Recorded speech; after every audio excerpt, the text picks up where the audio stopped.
I'm Bobby BagHead, your BagHead buddy, and this is BagHead Radio. This is Orson Welles speaking from London.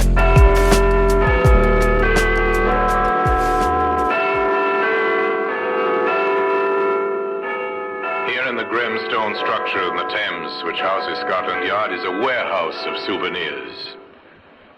A warehouse where everyday objects, a hammer, a suitcase, a shirt button, all are touched by murder.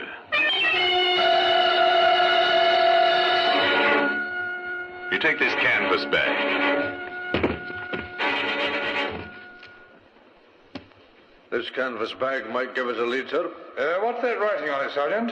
It's the name of a local merchant, J. Gregory, Northampton. Well, today, that canvas bag can be seen in the Black Museum.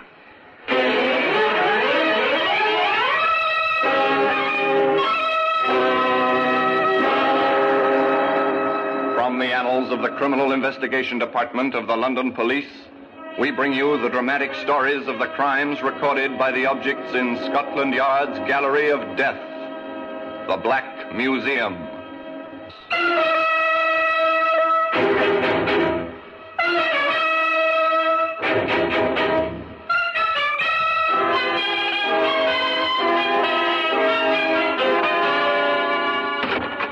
Well, here we are in the Black Museum. Scotland Yard's Museum of Murder. Yes, here lies death. All the ways and means of death. Guns, of course, abound in plenty, but there are other simpler objects, things that were never meant for murder. Now, this gold trophy. A famous sportsman climaxed a great career by winning this. Later, it was an exhibit in his trial. It was proved he had used it to batter a man to death. Here's a knitting needle, perhaps used to knit for absent friends, for children not yet born. And it was put to more lethal use, to end a life. Here we are. Here's the canvas bag. It was once a bag used to hold provisions in a Northampton grocery store. Later on, it became more famous, but we anticipate. Let's begin the story not with the canvas bag, but with a certain young woman who at her home in Birmingham was packing her suitcases.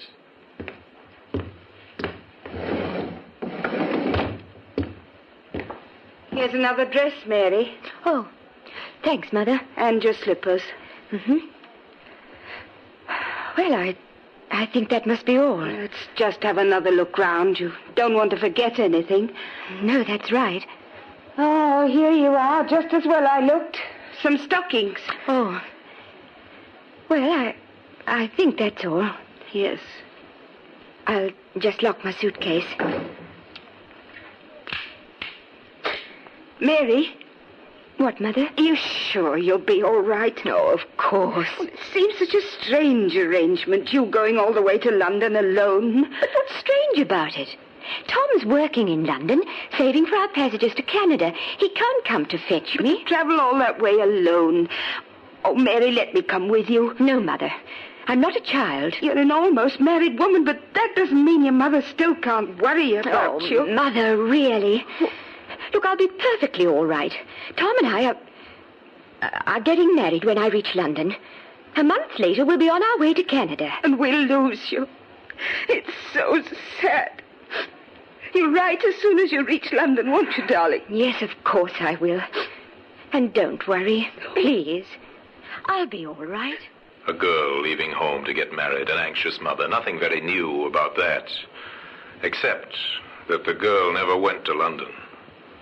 The following day, her train arrived in Northampton, where she was tenderly greeted by a charming man some years older than herself. Hello. Here I am, Mary. My dear Mary. Oh, darling. I've been waiting here for a moment. I thought you... What, that I might have deserted you? Hardly, my sweet. Did you have much trouble with your family? Yes, a little. Dad was anxious, and you know what Mother is. She worries terribly. Yes. You told them the story about meeting Tom in London. Uh-huh. They believed it. Oh, good. Oh, darling, it's wonderful to be with you. Come, Mary. I found lodgings in St. John's Street. Oh, good. But listen, since you've told your parents you were meeting Tom Reynolds in London, we might as well continue the deception, eh? How? Well, to the landlady, you'll be Mrs. Reynolds. And I, of course, shall be Mr. Reynolds. It might be better if you called me Tom.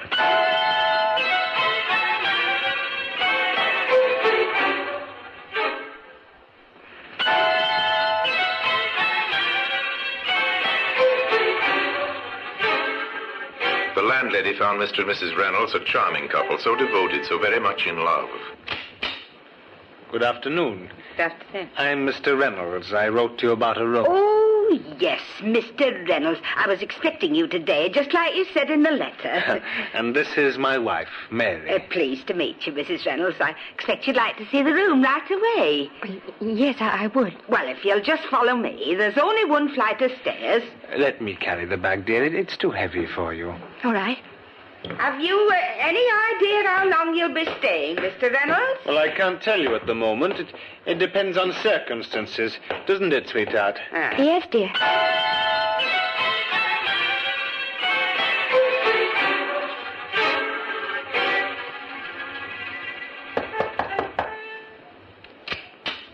Why, it's Mr. Reynolds. I didn't know it was so late. Well, my wife's asleep, Mrs. Marsh. I thought I'd just pop in to tell you that we're leaving next week. Leaving? Uh-huh. Well, isn't that rather unexpected? I was talking to Mrs. Reynolds only yesterday, and she said... Yes, that she... but you see, I've had some news from friends of mine in Canada. In Canada? Yes. We're going to Canada, Mrs. March. Oh? We're leaving from Liverpool next week. Oh, that will be nice for you, Mr. Reynolds, and for your sweet wife, too. Yes. Oh, but there is one other thing. Huh? I'd be very glad if you wouldn't say anything of this to my wife. You see, she's not quite sure that she really wants to go to Canada, and, well, I think it'll only upset her if anyone talks to her about it. Oh, of course. I wouldn't breathe a word, particularly since you've asked me not to. Thank you so much, Mrs. Marsh. We'll be giving up our room on Friday. Uh-huh. I'll arrange for a car to call for the luggage early in the day. So considerate, the landlady thought. Such a gentleman. On Friday morning, she said goodbye to the couple with reluctance. At least she said goodbye to Mr. Reynolds, who explained that his wife had gone ahead to the railway station. But even the nicest of lodgers are only a passing memory in a landlady's mind, and she might never have thought of the young couple again if it hadn't been for the events that occurred some weeks afterwards. On the high road from Rugby to Northampton, two men were walking home after work. Well, Bat, what do you think of the team's chances on Saturday? They'll want to be better than last week, eh, Sam? Yeah, I should say so. Hey, look down there in the ditch beside the road. What do you see? Oh, wait a minute. Oh, it looks like a canvas bag. Ah, well, there's something inside it. Ah, well, what's that all over it? Lime, isn't it? Oh, probably a dead dog. Come on, I'll buy you a pint. Yeah. Hey, ain't no dead dog. Bert, look, will you? An arm. I can see it plain. Oh, crikey. Come on, Sam. This is for the police. The local police recovered the body and Scotland Yard was summoned. Inspector Courtney, accompanied by Detective Sergeant Finlay, arrived in Northampton. They met the doctor who had conducted the post-mortem. The body was that of a woman, Inspector. Have you any idea of her age, Doctor? Youngish. I'd say in her 20s.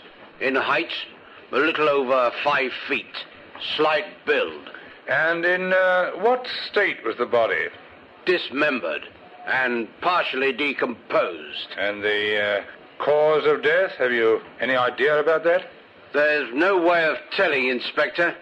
The only thing you can take for granted is that she was murdered. The yard men had a dual task there. They had to track down the murderer, but first and foremost, they had to find out who had been murdered. They set out to examine the evidence. This canvas bag might give us a lead, sir. Yes. Now, what's that writing on it, Sergeant? It's the name of a local merchant, J. Gregory, Northampton. Yes, the name's clear enough. Luckily, the lime didn't rot it away. As I'd say it was meant to, sir. Yes, I'd say so too, Sergeant. I think we'll call on Mr. Gregory. Was this a lucky break early in a difficult case? It seemed not. For when the London detectives interviewed J. Gregory in his Northampton warehouse, the merchant could give them little help. Yes, it's my bag, all right, Inspector. No mistaking that, but how did it get in there? Well, we thought you might be able to tell us that. Well, I assure you I can't. These canvas bags are used for transporting groceries between this warehouse and my several shops in the town. And they're, handled by your employees? Yes. Are they ever given out to the public? Oh, no, they're not. Were you aware that one was missing? Well, hardly, Inspector. I have upwards of 100 of these bags and a lot more to do than count them. Yes, of course, yes. But now, you understand the gravity of this situation. Yes. A woman has been found dead. Murdered. Murdered? Her body wrapped in one of your bags. Inspector, I can only assure you I know nothing whatever about it. At this stage, Mr. Gregory, not knowing the identity of the murdered woman, the bag is our only clue. Now, you do appreciate that? Yes, of course. Sir, that I'd like to talk to one of your employees who might have handled these bags and who might have been in the position to take one or even give one to somebody else. Inspector, I'll see to it my staff are available for you. Thanks. As a matter of fact, you can begin with my warehouse manager, my own brother. Oh, yes, thank you, yes. Wait, I'll get him. George? Huh? George, come here, will you? Presently, the obliging Mr. Gregory returned with his brother, the warehouse manager. He, too, was courteous and polite to the detectives, and only too ready to answer the questions they asked him. Now, where do you live, Mr. Gregory? In Birmingham. 7 High Street, Birmingham. And, are you married? Yes. Wife and 2 children. And you live at home? Well, sometimes I stay here at the warehouse. You know, because of the distance involved in travel, you understand? Oh, yes, perfectly. Now, tell me, have you ever lent or given anyone outside the firm one of these canvas bags? Well, I don't like to mention it, but... Well, go on, George. Tell the inspector whatever he wants to know. Did you give away one of these bags? Well, yes, as a matter of fact, I did, John. I know it was against regulations, but... Well, a tramp came in one day asking for some scraps of food, and... Yes, and... Well, I felt sorry for him. You know how it is. Yes, quite. I gave him a couple of tins and a canvas bag to carry them in. Sorry, John, but that was the only occasion I have given one away. Now, could you tell me, how long ago would this have been? Oh, well, I suppose about 6 weeks, perhaps a bit longer. I'm afraid I can't remember the exact date. Well, thanks very much, Mr. Gregory. I don't suppose you can help us in this matter of the murdered woman. I mean, you've no idea who it might be. Well, none whatsoever, Inspector. I'm sorry. Well, thank you very much indeed, gentlemen. Good day to you. Good day. The inspector left the warehouse deeply disappointed. It seems that the trail led nowhere. For the inspector believed this story of the tramp that George Gregory had told him. There's no reason why he should not have believed it. But today, evidence that proved the lie can be seen in the Black Museum.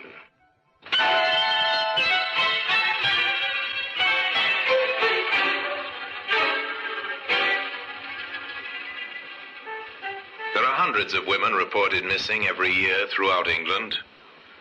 Now to the local police stations throughout the land, the messages went out in a long and slow search to find the identity of the murdered woman.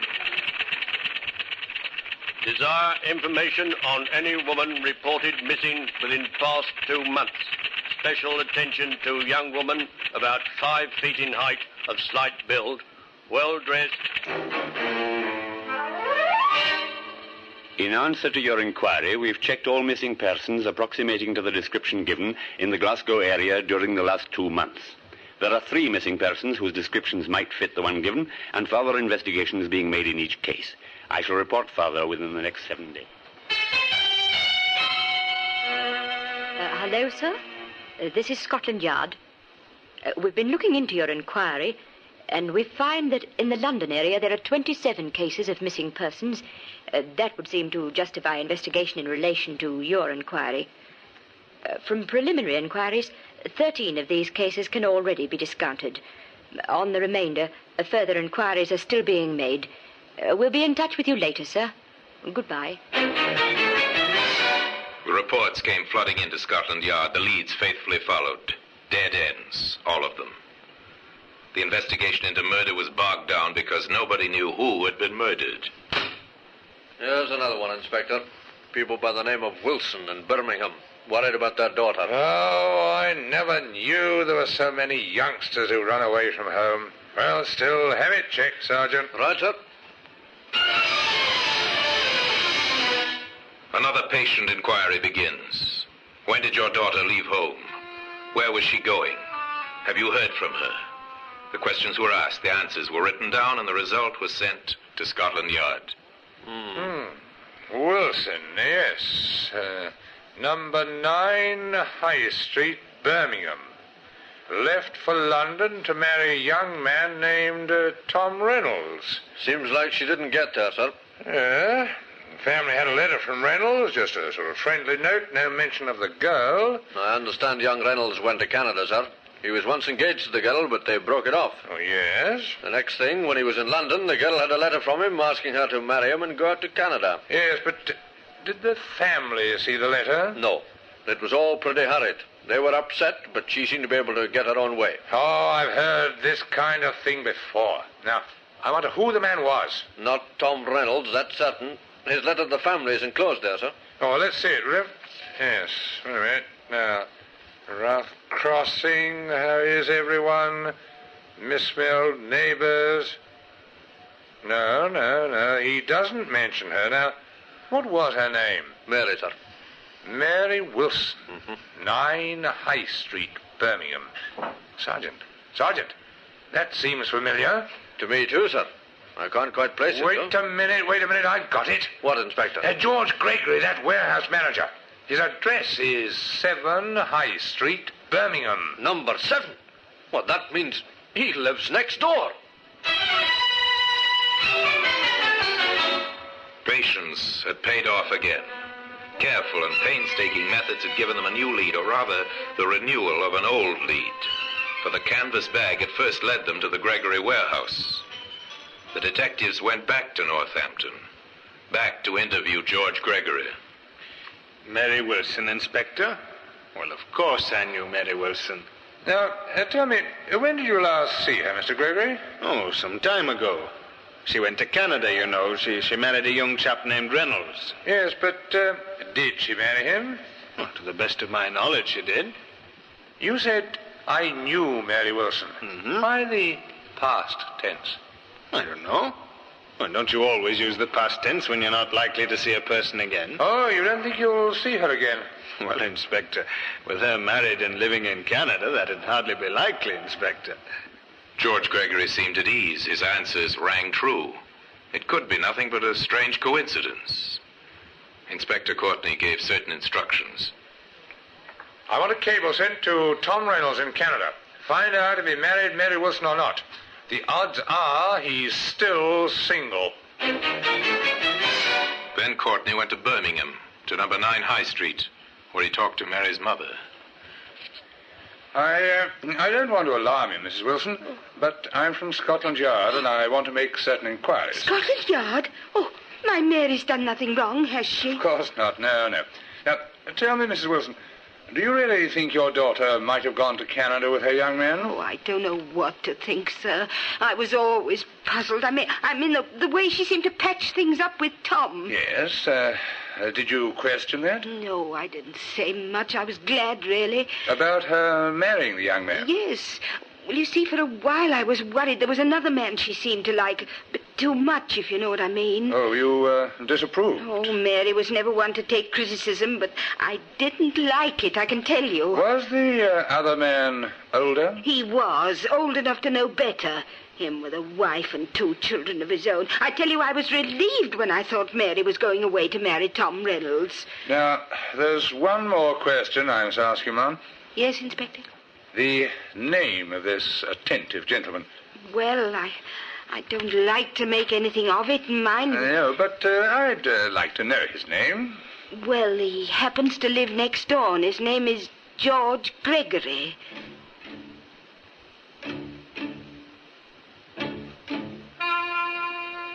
We've had a reply to your Canada cable, sir. Okay, Sergeant, go ahead and read it. Tom Reynolds is living in Ottawa. He's a bachelor. Last time he saw Mary Wilson was in Birmingham 3 months ago. What about his letter from London? There was no letter from London. It was beginning to add up. Point by point, link by link, a chain of circumstantial evidence was being forged. Forged by the patient police. I think he's our man, Sergeant. And imagine it, sir. He's been here under our noses since the very first clue you picked up. Yes, the canvas bag. Led us right to him. But we haven't tied it up yet. What's the next move, sir? Mary Wilson left for London to meet Reynolds. Or so it seems she told her parents. Yes, it seems more than likely, sir, that they came here. So they must have lived somewhere, she and the man she met. Now the detectives went through the town, front streets and back streets, fashionable hotels and cheap boarding houses. They went wherever there was a sign, rooms to let. Well? We're from Scotland Yard, ma'am. We're inquiring about a young couple who might have stayed here some, 6 weeks to 2 months ago. No, not here. Only take regulars. Had all my boarders for the past 12 months. Thank you, ma'am. Sorry to have troubled you. They ran the whole gamut of landladies. The suspicious landladies, the mean, the garrulous landladies, the kind, the generous, the curious. Then in a lodging house in St. John's Street, their work paid off. A young couple? Yes, I've had a few. What was their name? We're not sure what name they might have been using. Oh, you mean Crooks? Well, let me see. Oh, it couldn't have been that nice young couple, Mr. and Mrs. Reynolds. Now, What was that name? Reynolds. Tom Reynolds? Yes, I believe it was. Such a nice man. Oh, and his young wife was named Mary. She was awfully sweet. Mrs. Marsh, can you give me a description of Mary Reynolds? Why, yes, I think so. Short, about 5 feet tall, brown hair, rather pretty. Yes. Not much help, I'm afraid. I can't remember any other details. Oh, you helped a lot, thanks. And the man? Tall, dark hair, and a small mole on his left cheek, older than her. Oh, but he was very nice indeed. Oh, surely they couldn't have done anything wrong. Mrs. Marsh, can you, I want to attend the police station tomorrow morning at 10? Me? Why, sir? Well, we'll be having an identification parade at 10 sharp.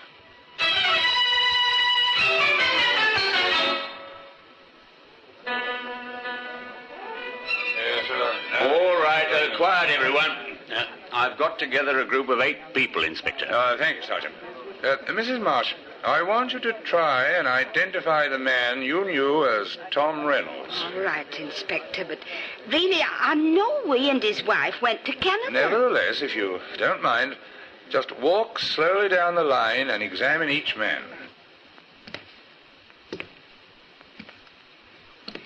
8 men. A couple of detectives, 2 men taken out of the cells, 1 recruited off the street, and in the middle of them, a protesting, indignant George Gregory. It's not this man.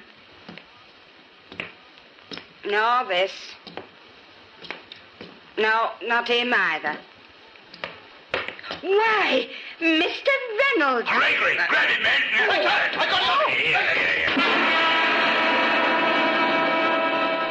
There were enough policemen present to overpower the hastily departing Mr. Gregory, who was immediately arrested on a charge of having murdered Mary Wilson. Today, the evidence that brought about his downfall, the canvas bag that first directed police attention to him, occupies a place of honor in the Black Museum. George Gregory killed a woman, he said, because she was too much in love with him to let him go, but he couldn't afford the scandal that might arise if he continued his association with her. Not a very nice reason, but then, the reason for murder seldom are. Anyway, George Gregory was tried and convicted, and paid for his crime one morning at 8 o'clock. And now, until we meet next time in this same place for another story about the Black Museum, I remain, as always, obediently yours.